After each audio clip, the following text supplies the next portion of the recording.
Could you talk us through a little bit what your ideas were going into making a sequel to Sword of the Stars? Like what design ideas did you have? The big decision we had to make was, how do we make a second game that doesn't necessarily replace the first game? We've put a lot of time and effort into the first game, and people are responding really well to it and still playing it. So we didn't want to just do the traditional thing of make the first game only shinier. So the biggest trick we had to do was sit down and figure out what made the first game, and then how to translate that into the second game without just replacing the first one. So things that worked really, really well in the first game, the randomized tech tree, the mixing and matching of ship sections for players to design their own fleets. Things like that really are kind of the heart and soul of Sword of the Stars 1, and we didn't want to replace those. So obviously they're going to be there in Sword of the Stars 2. The big thing then is how do we still provide some new twists and new challenges for the player. So the nature of how the galaxy works has kind of tightened up quite a bit.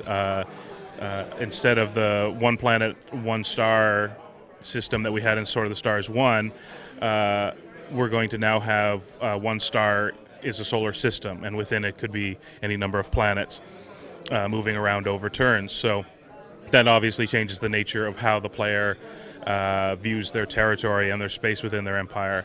And then even certain galactic mechanics within that, like setting up provinces within your empire, as opposed to just your one whole empire. Now you're creating little subsections of them to operate on their own and add certain benefits to your empire. So how would you say that a typical battle would play out in Sword of the Stars 2 compared to the first game? The big difference is the universe has moved along. A century's time has passed, and part of that means that the gunboat diplomacy of the first game, where you're sending little ships out to discover new territory and bump into the other guy and get into little skirmishes, those days are gone now, and the age of the big ships is upon us. So one of the ships we made, for example, is the destroyer class. People are familiar with from the first game as the early ship class that they get to play with. Still remains in Sword of the Stars 2, but its featured role in the game is now more of either being hauled into battle or being built to defend the system it's built in. Its ability to move between stars has been removed, and the focus for players then is from the cruiser ship on up to move between stars, all the way up to the new class, the Leviathan class. So the idea of the big ships are here. So the focus now is smaller fleets moving into combat, smaller fleets of larger, more durable ships that people can invest a lot more time and detail and energy into, not just in the traditional sense of the technology and weapons they put into them, but little things like giving them the names that mean something to them, so people can personalize their empire and their fleets even more. Because the intention is that these ships are not one battle, blow up, build another one, start again. These are battles that will remain over time. They'll earn their battle scars. They'll be repaired. They'll learn from that.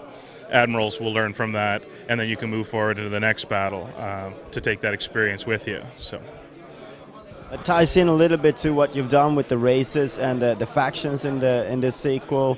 It's a little bit of a different take that they've moved on since one race, one empire.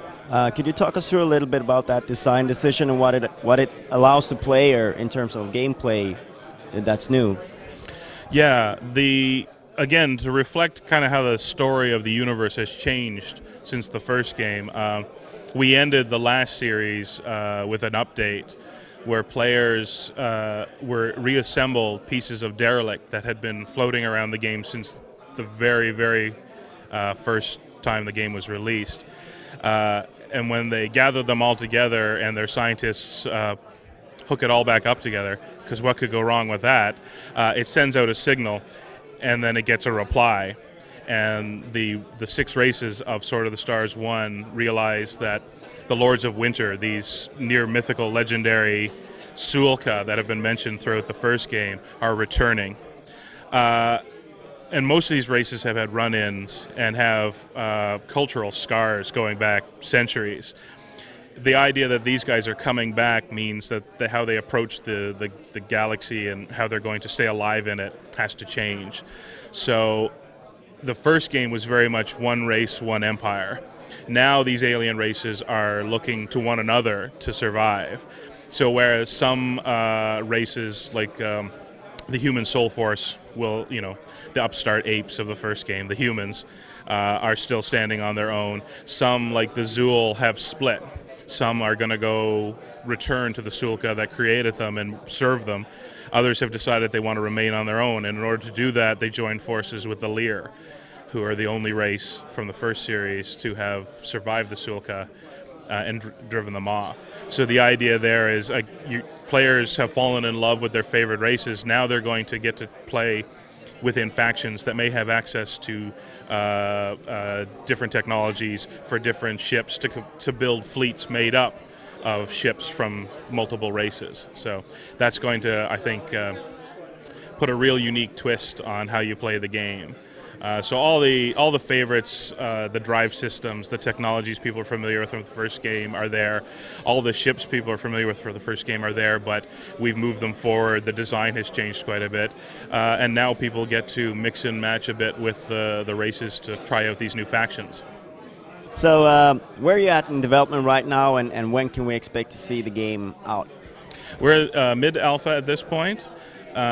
We've basically done all the heavy lifting, testing out all the stuff we wanted to make sure we could do. The ships are looking gorgeous. We're going to take advantage of all that we can in DirectX 10, so they look fantastic. And then wrapping it up for us will be, I guess, later this summer, and Paradox has set a release for September. Thank you very much for your time. Thank you.